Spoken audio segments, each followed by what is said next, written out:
শান্ত একটা গ্রামে রাশেদ আহমেদের পরিবার থাকত। তাদের বাড়ির পেছনে ছিল একটা খুব পুরনো আম গাছ।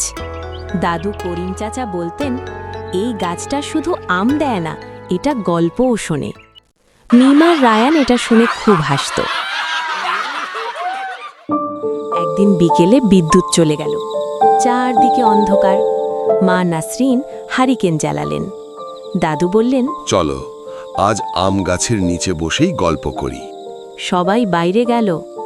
হঠাৎ হালকা বাতাস বইতে লাগলো আর আম গাছের পাতা নড়ে উঠল।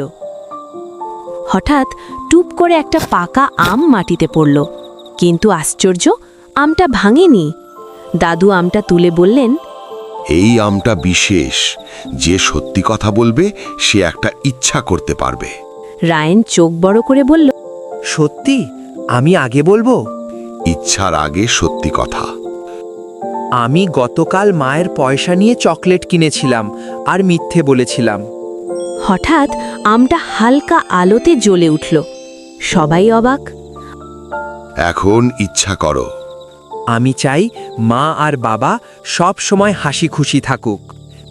এরপর মিম বলল, আমি অনেক সময় রায়ানের উপর রাগ করি, কিন্তু আসলে আমি ওকে খুব ভালোবাসি।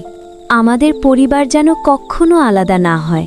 শেষে বাবা রাশেদ বললেন, আমি অনেক সময় কাজের চাপে পরিবারকে সময় দিতে পারি না, এটা আমার ভুল। আজ তোমরা সবাই খুব সাহসী ছিলে। আম গাছ শান্ত হয়ে গেল। পরদিন সকালে সবাই দেখল আম গাছটায় আগের চেয়ে বেশি আম ধরেছে। রায়ান খুশি হয়ে বলল, দেখো, গাছটা আমাদের কথা শুনেছিল। না রে, তোমরা একে অপরের কথা শুনেছিলে, ওটাই আসল জাদু। সেদিন থেকে ওই পরিবার প্রতিদিন একসাথে সময় কাটাতে লাগলো। আর আম গাছ, সে চুপচাপ দাঁড়িয়ে রইল একটা পরিবারের ভালোবাসার সাক্ষী হয়ে।